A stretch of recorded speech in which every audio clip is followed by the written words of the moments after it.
हरे कृष्णा, राधे राधे। स्वागत है आप सभी का हमारे चैनल में।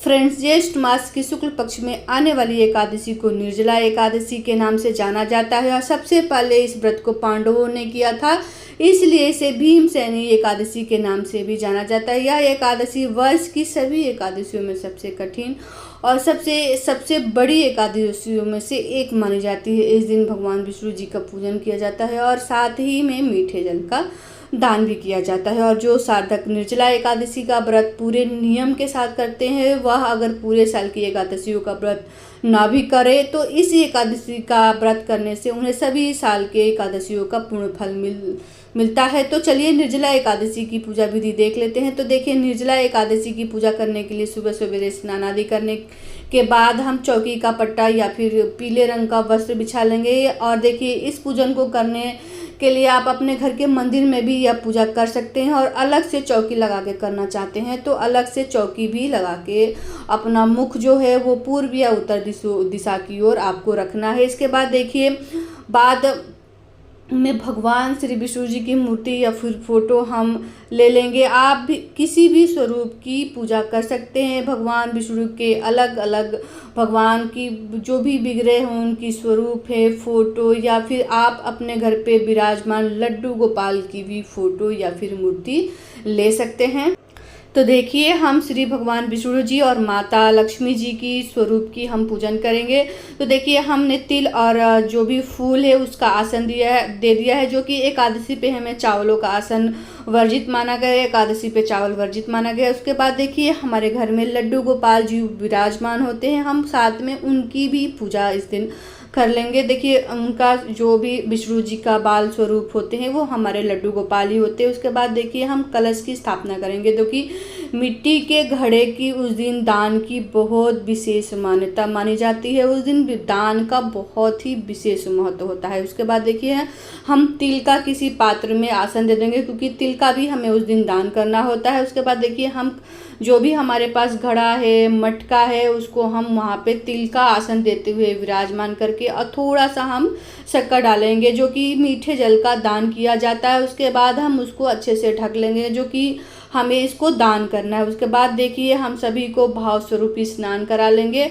उसके बाद देखिए, हम सबसे सर्वप्रथम पूजनीय हमारे गणपति जी की स्थापना करेंगे। तो देखिए, हम फूलों का और तिल का आसन देते हुए गणेश जी की स्थापना करेंगे, क्योंकि पूजा में सबसे पहले हम गणेश जी को पूजनीय मानते हैं। तो देखिए, लड्डू गोपाल वैसे तो हमारे जो सीधे हाथ की तरफ हमें गणेश जी की विराजमान करना चाहिए, जो कि मैंने अपने लड्डू गोपाल को वहाँ विराजमान किया है। तो इसके मैं ठीक सामने गणेश जी को विराजमान करूँगी। उसके बाद देखिए, वस्त्र स्वरूपी सलावा सभी को हम अर्पित करेंगे।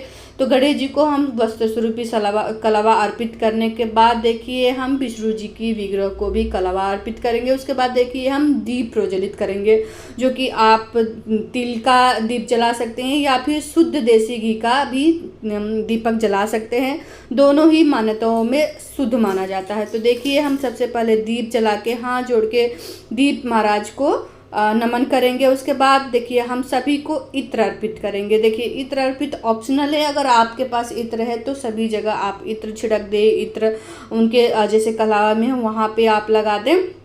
और मैंने लड्डू गोपाल की पहले ही सेवा स्नान भोग कर लिया है। उसके बाद देखिए, हम घड़े पे एक वस्त्र दान करेंगे, जो कि दान का बहुत विशेष नियम होता है। उसके बाद देखिए, हम थोड़ा सा शक्कर ले लेंगे। आप इसकी जगह पे गुड़ भी दान कर सकते हैं, कोई मिठाई दान कर सकते हैं। उसके बाद कोई सा भी हमें पानी वाला जो भी गर्मियों में राहत देने वाला फल होते हैं, जैसे आम, यहाँ पे आप खीरा, ककड़ी, नाशपाती, तरबूज, जो भी आपको दान करना है वहाँ पे भी हम दान कर लेंगे। उसके बाद देखिए, हमें वीजना पंखा, हाथ पंखे का दान करने का विशेष महत्व है, जो कि ज्येष्ठ का महीना शुक्ल पक्ष में हमारा ये आ रहा है, इसलिए ये देखिए, हम ठंडी से राहत देने वाली चीज़ों का दान करेंगे। उसके बाद कुछ हम दक्षिणा रख लेंगे, सामर्थ्य के अनुसार जितना भी आपका सामर्थ्य है उतना आप दक्षिणा रख लें। उसके बाद देखिए, हम पीले फूल अर्पित करेंगे, सभी को पीले फूल अर्पित करेंगे। जो भी आपके पास पुष्प हो, फूल हो, लाल, जो भी जिस रंग के भी फूल हो, सभी को जगह हम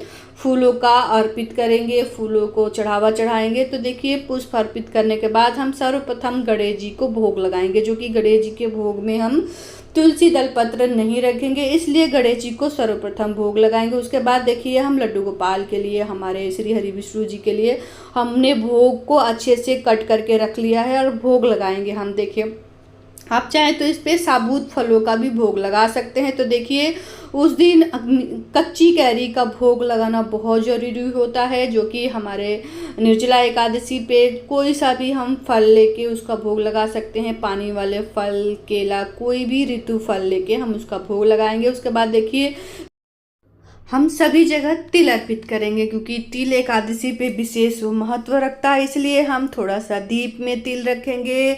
लड्डू गोपाल को तिल चढ़ाएंगे, विष्णु जी को तिल चढ़ाएंगे, गणेश जी को तिल चढ़ाएंगे। उसके बाद सभी के भोगों में हम तुलसी दल पत्र अर्पित करेंगे, जो कि हमारे श्री हरि विष्णु जी के भोग में तुलसी दल पत्र का विशेष महत्व है। तो देखिए तुलसी दल पत्र, जैसे कि एकादशी के दिन तुलसी दल पत्र नहीं तोड़नी चाहिए, तो एक दिन पहले ही हो सके तो आप तुलसी दल पत्र तोड़ के बहुत सारा रख ले। हम सभी जगह धूप दिखाएंगे, जो कि हमारे धूप बहुत ही घर में शुद्धता का निशानी है। बहुत ही घर हमारा पूरा पवित्र हो जाता है, सुगंधित से भरा हो जाता है। उसके बाद देखिए हम एकादशी का व्रत कथा एक बुक ले लेंगे, जो कि बहुत ज़रूरी होता है। उसमें उसका हमारी सभी एकादशियों का महात्म लिखा होता है, व्रत लिखा होता है। तो देखिए आप हो सके तो एकादशी का व्रत कथा आप ज़रूर से ज़रूर मार्केट से ले आके अपने पास रखें। उसके बाद देखिए हम कपूर से आरती करेंगे। आप चाहें तो दीपक से भी आरती कर सकते हैं। यहाँ पे मैं कपूर से श्री हरि विष्णु जी की आरती कर रही हूँ, लड्डू गोपाल की आरती करूँगी। तो सबसे पहले हम गणेश जी की आरती करेंगे, उसके बाद श्री हरि विष्णु जी की आरती करेंगे और सभी को हम कपूर की आरती दिखाएंगे। पूरे घर में कपूर की आरती दिखाएंगे। तो देखिए हम सभी को हाथ जोड़ के पूजा विरहित कमियों के लिए क्षमा याचना करेंगे और आप पूरे घर में कपूर की अगियारी जरूर दीजिएगा। उसके बाद देखिए हम सभी जगह चंदन का या फिर रोली का तिलक लगा लेंगे और सभी को हम रोली चंदन से तिलक लगा के और पूरे घर में आप कपूर से अगियारी करिए, जो कि कपूर हमारे निगेटिविटी घरों की दूर करता है।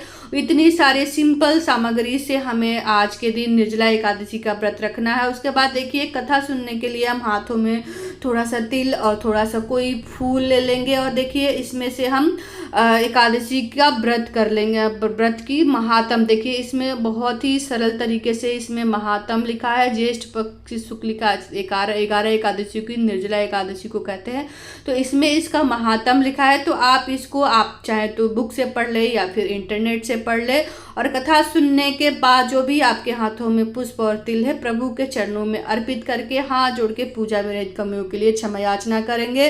तो इस तरह से हम बहुत ही सिंपल तरीके से ये पूजा करेंगे। और जो भी लोटे में आपने जल रखा है आप चाहे तो सूर्यदेव को अर्घ दे दे पूजा के बाद।